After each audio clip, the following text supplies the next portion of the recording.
Isang maikling kasaysayan ng Thompson White Fighting Cock. Ang Thompson White Fighting Cock, isang lahi na kilala sa tapang nito sa patintero, ay may isang kamangha-manghang pinagmulan na nagsimula sa isang mahalagang pagpaparami na ginawa ni Mr. Thompson. Ang breeder na ito ay mahusay na nagpares ng isang Hutchison Cock sa isang Australian White Hen, isang mabok na nagmula sa kawin ng isang tiyak na Gordon Pine. Ang mga supling ay nagpakita ng isang kapansin-pansin na balahibo, karamihan ay puting stags, at ang ilan ay may mga banayad na itim na batik. Ang pinagmula ng Australian Hen ay nagdagdag ng isang nakakaintriga na layer sa kasaysayan ng Thompson White. Ang asawa ni Mr. Pine, isang kamag-anak ni Cole Maddie Jean, ay nagkwento na si Mr. Pine ay nagbigay ng mga puting itlog kay Mr. Thompson, dahil sa paniniwala na ang Australia ay malayo sa Estados Unidos. Ang tila simpleng gawa ng kabaitan na ito ay naglatag ng pundasyon para sa isang natatangi at matagumpay na lahi ng Fighting Cock. Ang kakayahan ng Thompson White sa cutting, isang napakahalagang katangian sa mga Fighting Cocks, ay pinaniniwalaang minana mula sa kanilang Claret ancestry.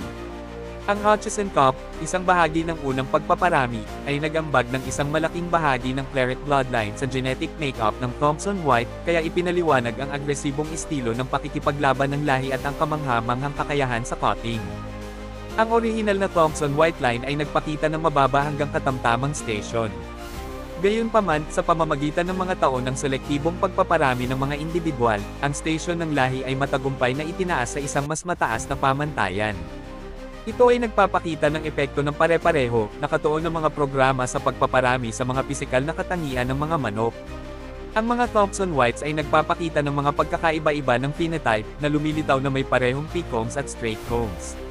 Ang kulay ng mga paa ay nag-iiba rin, na may dilaw at puting mga paa na parehong naobserbahan sa loob ng lahi. Ang pagkakaiba-iba na ito sa loob ng lahi ay nagpapakita ng patuloy na ebolusyon at adaptasyon ng Thompson White Fighting Cock. Ang ibinigay na teksto ay nagtatapos sa isang pahayag na nagpapahiwatig na ang isang partikular na stag, na inilarawan bilang isang Thompson Hatch, ay pinalaki ng may akda. Ito ay nagsisilbing patunay sa patuloy na pamana at mga pagsisikap sa pagpaparami na nakapalibot sa natatangi at makasaysayang lahi ng Fighting Cock na ito. Ang karagdagang pananaliksik sa mga partikular na kasanayan sa pagpaparami, pati na rin ang mas malawak na pagsusuri sa henetiko ng Thompson White, ay magiging kapakipakinabang sa lubos na pag-unawa sa pag-unlad ng lahi at patuloy na tagumpay sa arena ng Fighting Cock. Ang pakikipag-ugnayan ng genetika, selektibong pagpaparami, at makasaysayang konteksto ay lahat ay nag-aambag sa mayamang kasaysayan ng Thompson White.